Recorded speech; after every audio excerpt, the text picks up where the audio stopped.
Mas, Samira, duas perguntas que não tem nada a ver aparentemente uma com a outra, mas que causaram muita comoção. Primeiro, saidinha de presídio. Aconteceu esse crime bárbaro aí, um policial foi morto por um criminoso que tinha se beneficiado dessa saidinha e que não tinha voltado para a cadeia e ao tentar capturar o criminoso, deu um tiro na cabeça dele, a imagem, né, viralizou. Qual a sua opinião sobre isso? Precisa ter como fazer para evitar o que aconteceu?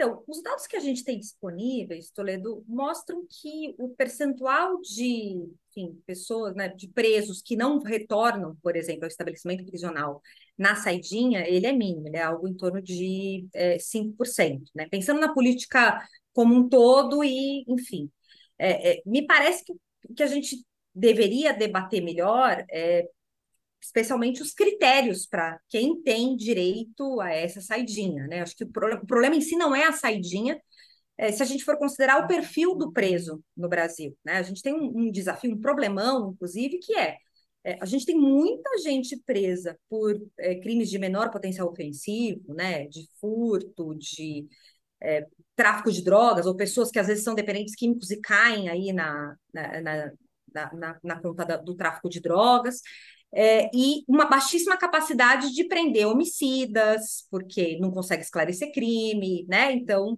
e tantos outros criminosos. Então, não me parece que a saidinha em si seria o problema, mas os critérios utilizados talvez teriam que ser revistos. Assim, não é exatamente o tema da minha especialidade, mas né, lendo os meus pares, conversando com colegas, me parece que seria o mais adequado seria a gente revisar esses critérios e também uma coisa são os critérios que estão estabelecidos em lei, né? E outra coisa, como é que isso está sendo implementado também pelas unidades prisionais, pelo judiciário. A gente sabe que gestão prisional no Brasil é um problemão, né? É um problemão porque a gente está falando de masmorras que são superlotadas, que faltam policiais penais e agentes para fazer fiscalização. Essa relação, né? Quem cuida da unidade é o executivo, quem cuida da pena é o judiciário, então isso envolve também ali uma relação entre executivo e justiça, que ela é sempre muito complexa.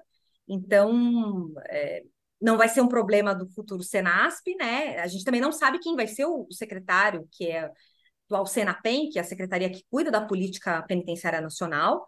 Não sabemos ainda quem vai ser, mas me parece que quem assumir essa função tem que estar em forte diálogo com a Senasp. E aí pode ser que a gente tenha, inclusive, é, considerando, por exemplo, o Sarrubo como um futuro Senasp, se a gente tem, por exemplo, à frente da Senapen alguém muito garantista, isso pode dar algum ruído, porque, enfim, eu não conheço, óbvio, a opinião do Sarrubo especificamente sobre esse tema, mas ele é uma figura um pouco mais linha dura, não me parece que ele seja a favor da saidinha. E alguém mais Uhum. garantista à frente da Senapen vai defender que não, que a gente precisa garantir os direitos dos presos. Então, é, pode ser que tenha aí, Ah, inclusive, qual é a, qual é a base, digamos, estatística ou teórica dos trabalhos de pesquisa mostram qual é o benefício da saidinha? É distensionar o clima dentro da prisão? de ressocialização mesmo, que deveria ser o objetivo central da pena, né? Você cometeu um crime, ninguém está falando aqui que você não tem que cumprir pena se você comete um crime. Se cometer um crime, você tem que ser punido. Agora, tem uma questão de dosimetria, qual que é essa pena? E o Brasil pune muita gente com pena de privação de liberdade, então a pessoa fica trancada dentro do presídio, às vezes por delitos muito pequenos que ela poderia receber penas alternativas, né? Trabalho comunitário, enfim, N outras possibilidades com delitos de menor potencial ofensivo para né, para réu primário. E né, esses estudos mostram que a saidinha, enfim, a visita íntima, alguns desses do que né, que é muito criticado é, é, pela sociedade em geral, como se fosse algum tipo de luxo que está sendo ofertado aos presos, são mecanismos que auxiliam nesse processo de ressocialização, que é o que está previsto na nossa legislação, né? Assim, se a gente for pensar, a pessoa ela privada de liberdade, ela está cumprindo pena por um crime que ela cometeu, a ideia é que ela saia de lá e que ela não vai reincidir, que ela não vá cometer um novo crime. O grande problema disso é que hoje os presídios brasileiros, sem nenhuma exceção de Estado, são geridos pelo crime organizado, né? Não são mais geridos pelo Estado.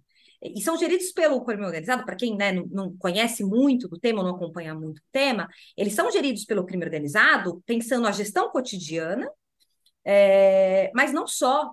Por exemplo, São Paulo, que depois lá do Carandiru, em 92, no final dos anos 90, era o Alckmin, inclusive, o atual vice-presidente, era governador e começa um projeto de interiorização das unidades prisionais. Né? Então, entende-se que colocar 5 mil pessoas presas no mesmo espaço físico vai dar ruim. Né? Se tiver uma rebelião, qualquer coisa do tipo, isso vai se complicar. Então, são presídios para, no máximo, 1.000 pessoas, e você vai criando muitas unidades prisionais no interior de Em pessoas que geral, em moram. cidades muito pequenas, né? Isso. E pessoas que muitas vezes moravam na capital, na região metropolitana. Quem que leva essas mães e essas esposas para visitar os presos? O PCC. É o PCC que freta o ônibus, inclusive, né? Que organiza ali a coisa do jumbo, né? Que tem que levar alimentos para a pessoa presa. As famílias acabam sendo, né? Hoje, a gestão prisional não é do Estado, porque a gestão é da família, que tem que levar comida, tem que levar cigarro, tem que levar itens de higiene, porque senão essa pessoa ela não escova o dente, ela não, né, ela não lava o cabelo, ela, né, mal come. E do PCC, que faz a gestão interna para organizar ali a bagunça de um espaço que deveria ter 100 pessoas e tem 200, e garante o dia a dia. Então, veja, como é que você concorre com isso? Porque mesmo aquela pessoa que não tinha nenhum envolvimento com uma organização criminosa, no momento que ela é presa, ela vai ter que seguir as regras impostas pelo crime, seja PCC, Comando Vermelho, qual for a facção local. E, de novo, isso não é uma questão só de São Paulo, isso é realidade no Brasil todo.